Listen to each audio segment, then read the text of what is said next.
महाराज, अगर व्यक्ति के जीवन में कोई बीमारी आने वाली है, व्यक्ति के जीवन में कोई रोग आने वाला है, व्यक्ति के जीवन में अगर कोई कष्ट आने वाला है, व्यक्ति के जीवन में अगर कोई परेशानी आने वाली है, व्यक्ति के जीवन में कोई एक्सीडेंट का योग भी बनने वाला है, तो शास्त्र कहता है वो दिशा दक्षिण से ही बनता है।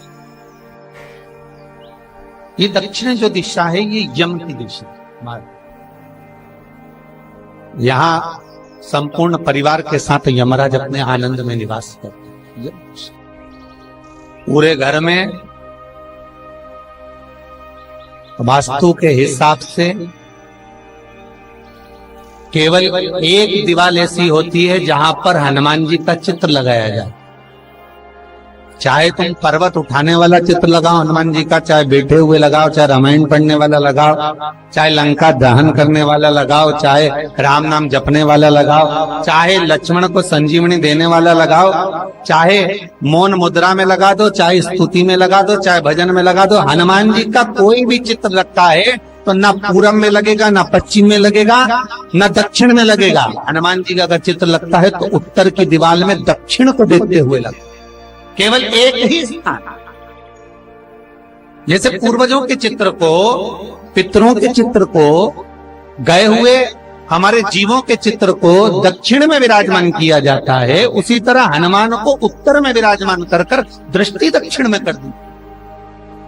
घर में हनुमान जी के जितने फोटो होते हैं उसको केवल दक्षिण दिशा में लगा और उत्तर दिशा में लगा बिठाते थे, और दक्षिण की ओर उनकी दृष्टि होना चाहिए, दक्षिण की ओर उनका मुख होना चाहिए। और जब हमारे घर में, हम ये नहीं कह रहे कि आप हनुमान जी का फोटो लगाओ, हम ये भी नहीं कह रहे, आपके घर में हो और आपने अगर विराजमान कर कर रखा है किसी दिशा में, तो हमारा तो निवेदन रहेगा, अभी तक आपने अगर जैसा रखा, पर एक बार दिशा बदल कर देखना कि रोग, बीमारी, कष्ट, दुख, तकलीफ में आपको लाभ मिला कि ना। हनुमान जी ने केवल दक्षिण दिशा की ओर अगर मुख कर कर हमने विराजमान कर दिया, फोटो ही विराजमान किया। हम ये नहीं कहेंगे आपसे कि आप बाजार से फोटो खरीद के लाओ फिर लगाओ, नहीं, आपके घर में हो तो आप लगा दीजिए, आपके घर में हो तो विराजमान। अच्छा, कितनी विपरीतता है वो भी आप जरा जानिएगा महाराज, कि शंकर भगवान के ऊपर जो जल चढ़ाया जाता है उसकी जलाधारी उत्तर में जाती है महाराज। भगवान शिव का जो जल जा रहा है वो उत्तर की ओर जा, और हनुमान जी को उत्तर में विराजमान कर कर मुख दक्षिण की ओर कर दिया। क्यों? प्रबल दिशाओं में उत्तर और दक्षिण महाराज, ये जो दो दिशाएं, इनको साधने के लिए कोई देवता आगे नहीं। अगर इन दिशाओं को कोई साधने वाला है तो केवल एक देवाधिदेव महादेव ही हो सकता। काल का हरण करने वाला वो महान काल ही हो सकता। शंकर का ही एक अवतार है हनुमान जी महाराज, रुद्र अवतार महाराज। हनुमान जी से कहा तुम दक्षिण की ओर दिशा पर संभालिए, शिव जी कहते हैं मेरा जल जब उत्तर की ओर जाएगा तो इस दिशा को मैं संभाल, चिंता ना करिए। जो स्मरण करने वाला होता है, भजन करने वाला होता है, कीर्तन करने वाला होता है, नाम जाप करने वाला होता है, उसका भी शास्त्र विधान कहता है,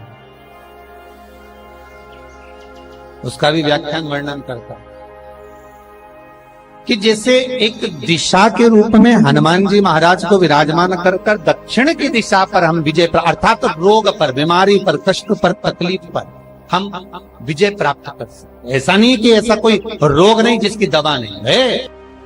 तो जैसे दक्षिण का जो स्वामी तत्व है, दक्षिण पर जो दृष्टि देने वाले श्री हनुमान जी महाराज हैं, इसलिए हनुमान जी को उत्तर की दीवार पर विराजमान कर कर उनका मुख दक्षिण की ओर रखा जाता है। वास्तु शास्त्र के हिसाब से, वास्तु नियमों के हिसाब से सारे फोटो कहीं पर भी लगा सकते हो, पर हनुमान जी का अगर फोटो तुम्हारे घर में है, हनुमान जी अगर तुम्हारे घर में विराजमान है, हनुमान जी का चित्र तुम्हारे घर में विराजमान है, तो उसका मुख दक्षिण का होगा, तो रोग, बीमारी, तकलीफ, कष्ट ये सब दूर हटते।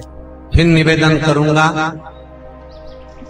घर से निकलने से पहले एक बार आपके घर में जो मंदिर हो, घर में जो देवालय हो, पूजावाड़ी हो, जो घर के अंदर भगवान का मंदिर भले बड़ा हो, छोटा हो, इतना सा हो, इतना सा हो, पर निवेदन करूंगा आपके घर के मंदिर में अगर शिवलिंग है, आपके घर के मंदिर में अगर भगवान है, तो निवेदन करूंगा कहीं पर जाने से पहले व्यापार, व्यवसाय, नौकरी, धंधा पानी जहां जाओ, उससे पहले अपने घर के मंदिर में एक बार, भले छोटा हो बड़ा हो, वहां जाकर एक बार भगवान से ये जरूर कहना, भोलेनाथ कि तू मेरा है, मैं तेरा हूँ। बस इतनी कृपा करना विश्वनाथ कि दुनिया के आगे हाथ न जोड़ना पड़े, मैं तेरे आगे तेरे चरणों में पड़ा रहूं। इतनी कृपा करना भोलेनाथ कि जगत कुछ भी कहे पर मैं तेरा सदा का नाम,